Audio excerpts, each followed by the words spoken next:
दोस्तों, Bharat times news में आपका स्वागत है। मैं हूं आपका साथी मुकेश उपाध्याय।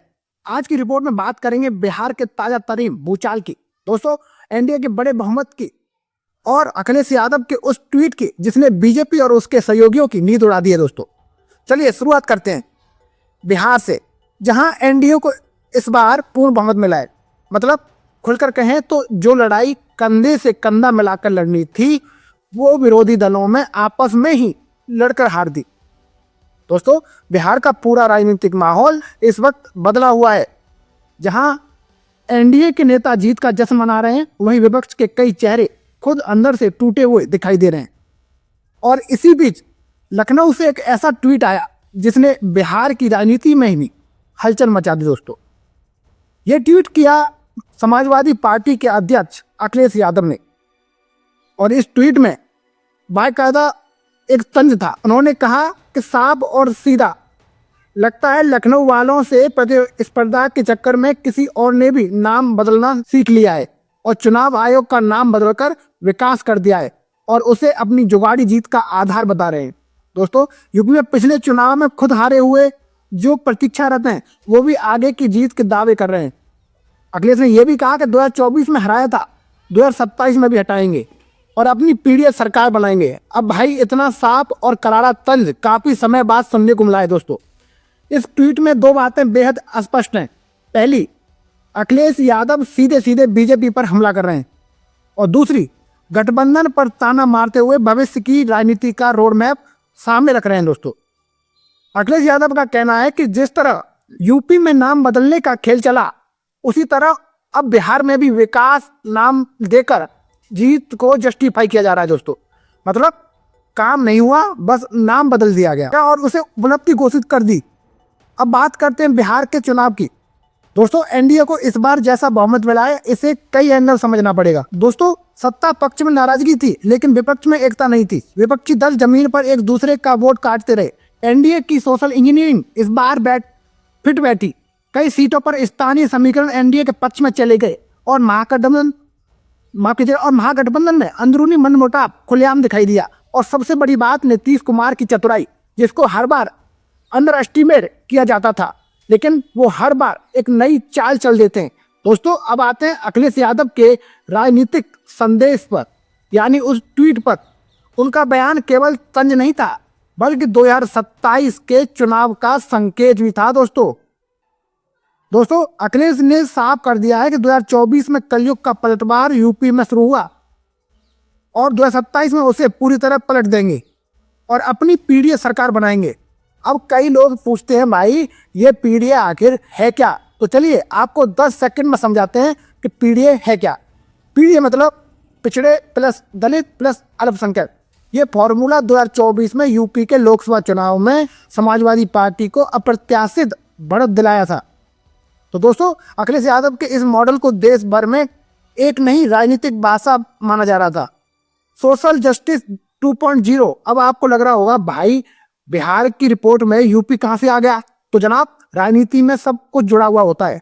बिहार में एक तरफ का वोट एनडीए को गया और यूपी में विपक्ष मजबूत होकर खड़ा हुआ। दोनों राज्यों के नतीजों का देश की राजनीति पर बड़ा असर पड़ता है। दोस्तों, और इस वक्त पूरे देश में जो सबसे बड़ा सवाल उठ रहा है दोस्तों, वो ये है कि क्या 2027 में यूपी से विपक्ष की पुनर्जीवन शुरू होगा? दोस्तों, अखिलेश यादव के ट्वीट का मतलब भी यही है कि लड़ाई अभी खत्म नहीं हुई है, बस एक राउंड हार हुई है। दोस्तों, खेल अभी बाकी है और अगली बार यूपी की है। अब बात करते हैं विपक्ष की उठापटक के बीच कौन कहां खड़ा है। दोस्तों, बिहार में एनडीए मजबूत खड़ा है, यूपी में समाजवादी पार्टी मजबूत दिख रही है, बंगाल में ममता मजबूत दिख रही हैं और दक्षिण भारत में बीजेपी लगभग गायब है।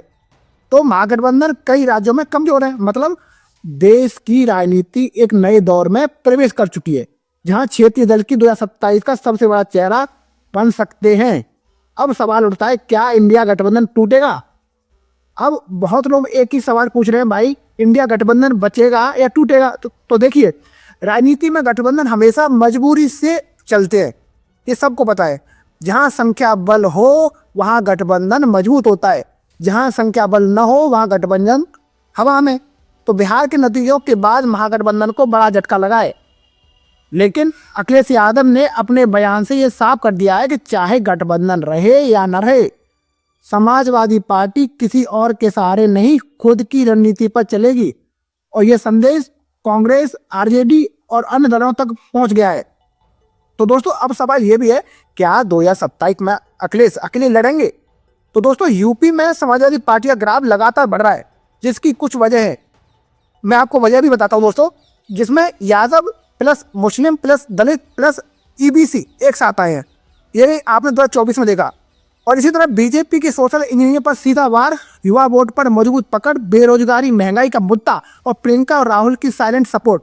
इसलिए अखिलेश यादव खुलकर कह रहे हैं कि 2027 में हटाएंगे, अपनी पीडीए सरकार बनाएंगे। मतलब यह है कि समाजवादी पार्टी अब किसी के पीछे नहीं खड़ी होगी, बल्कि राजनीति का नेतृत्व खुद करने की तैयारी में है। तो दोस्तों अब सवाल ये भी है कि विपक्ष को बिहार की जीत क्यों चुभ रही है? तो क्योंकि बिहार में एनडीए जीत गया, लेकिन नैरेटिव विपक्ष का जीत रहा है। दोस्तों मतलब एनडीए जीता है पर जनता खुश नहीं दिखाई दे रही, और सोशल मीडिया पर सरकार के खिलाफ लोग ट्वीट कर रहे हैं और गुस्सा दिखा रहे हैं। वे जो जनता है वो रोजगार, मजदूरी, माइग्रेन का दर्द बरकरार है। तो दोस्तों युवा लगातार सत्ता के खिलाफ पोस्ट कर रहे हैं, और तभी अखिलेश यादव ने नाम बदलने वाला तंज मारा। अब ऐसे में जनता का रिस्पॉन्स क्या है ये समझते हैं।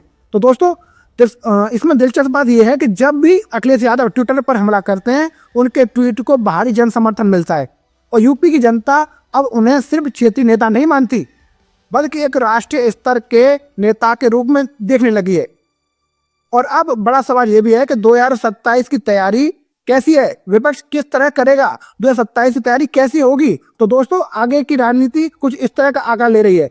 उत्तर प्रदेश समाजवादी पार्टी लीड करेगी, बंगाल टीएमसी लीड करेगी, और दक्षिण क्षेत्रीय दल और महाराष्ट्र। तो दोस्तों विभाजित राजनीति, आपको एक और बात बता दूं कि महाराष्ट्र में विभाजित राजनीति है, वहां कोई पार्टी किसी के साथ नहीं है। तो बिहार एनडीए मजबूत है, बिहार में केंद्र बड़ी लड़ाई अभी बाकी है, ये अखिलेश का कहना है। तो दोस्तों 2027 का चुनाव 2017 या 2022 जैसा नहीं होगा, ये होगा पीडीए बनाम एनडीए, या कहें अखिलेश बनाम योगी, और यही टकराव देश की राजनीति का सबसे बड़ा नैरेटिव बनेगा।